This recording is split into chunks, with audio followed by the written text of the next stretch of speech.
अब हम बात करते हैं कैपिटल की। So capital is the money और asset invested by the owner into the business. It represents the owner's claim on the business. चलो, मान लो ए ने एक बिजनेस स्टार्ट किया और उसने 20 लाख रुपए लगाए बिजनेस में। तो क्योंकि अब ये 20 लाख से उसने एक लैंड लिया, बिल्डिंग बनाई, फिर कुछ पैसे थे तो उसने एम्प्लॉय को हायर कर लिया, है ना, और उनसे काम कराता है। तो इस ए की कितनी ओनरशिप है उस बिजनेस में?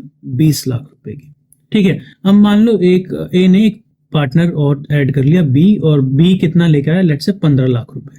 तो एक बात बताओ, अब ए की ओनरशिप कितनी रही टोटल? तो सबसे पहले तो ये समझो टोटल कैपिटल कितनी होगी, 20 and 15 is equal to what, 35 lakhs, है ना। ये 35 लैक्स टोटल कैपिटल हो गया जो कि पार्टनर्स ने लगाए हैं। और ए की ओनरशिप कितनी है, 20 लाख की, और बी की ओनरशिप कितनी है, 15 लाख की। तो 15 लाख ये आए कैसे? बी ने जो लेके आया वो बिजनेस को चैन करने के लिए। तो कैपिटल इज द मनी और assets invested by the owner into the business. तो जो भी कैपिटल के फॉर्म में आता है, या तो वो कैश के फॉर्म में होगा, या कोई बोलेगा मेरे पास तो प्रॉपर्टी है, मेरे प्रॉपर्टी को यूज कर लो। तो प्रॉपर्टी की वैल्यू है ना कुछ, वो लेके आया बिजनेस में, राइट। तो वो उसकी खुद की वो प्रॉपर्टी है, उस पे राइट है उसके। तो it represents the honours claim on the business. जो बिजनेस में वो भी जो इतना भी कैपिटल है वो उसको क्लेम कर सकता है। समझ में आई बात? जो भी बिजनेस में आपने पैसे लगाए, फॉर एग्जाम्पल लेट से कल को आप एक बहुत अच्छा आइसक्रीम फैक्ट्री लगाना चाहते हो, तो आइसक्रीम फैक्ट्री लगाने के लिए आपको क्या क्या चाहिए होगा? एक फैक्ट्री चाहिए होगी, उसमें बड़े बड़े इक्विपमेंट्स, मशीनरी चाहिए होगी, लेबर चाहिए होंगे, है ना। तो आपने क्या क्या उसमें लगाया? पहले तो एक लैंड लिया, फिर एक फैक्ट्री बनाई, एक बिल्डिंग बनाई, है ना। फिर डिफरेंट डिफरेंट उसके डिपार्टमेंट्स बनाए, डिफरेंट डिफरेंट डिपार्टमेंट्स में डिफरेंट डिफरेंट मशीनरी आ गई, और फिर उस पे अलग अलग काम हो रहा है। तो वो सारा ही जो भी आपने पैसा लगाया, जो भी मशीनरी लगाई, जो भी प्रॉपर्टी लगाई, वो माना जाएगा कैपिटल। क्लियर? आगे बढ़ते हैं। चलो, ड्रॉइंग्स इज नथिंग।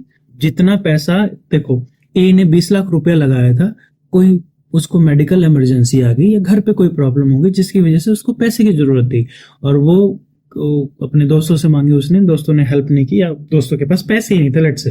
तो उसके पास एक ही ऑप्शन बचता है कि जो उसने बिजनेस में पैसा लगाया है उसमें से वो कुछ विड्रॉ कर ले। तो जब ये बिजनेस में पैसा जो कैपिटल के तौर पे पैसा लगाया, उसमें से जब भी ओनर कुछ पैसा निकालेगा तो उसको हम क्या बोलते हैं? Drawing. So it is withdrawal of cash और goods from business by the owner for personal use is called what?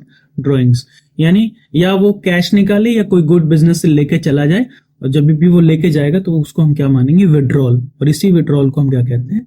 Drawings. और ये इसका मेन पर्पस है वो उसको पर्सनल यूज के लिए करना है। ठीक है, वो पर्सनली यूज करेगा, उसका कोई भी वो मोटिव नहीं है कि वो बिजनेस के पर्पस के लिए यूज करेगा। फॉर एग्जाम्पल, अब देखो इम्पैक्ट क्या पड़ता है, ये है ना बिजनेस के एसेट को कम कर देता है। कि पहले मान लो 20 लाख रुपए थे, अब उसमें से 5 लाख रुपए मैंने निकाल दिया, तो बिजनेस का जो एसेट है, बिजनेस का जो कैपिटल है वो कम हो जाए, राइट।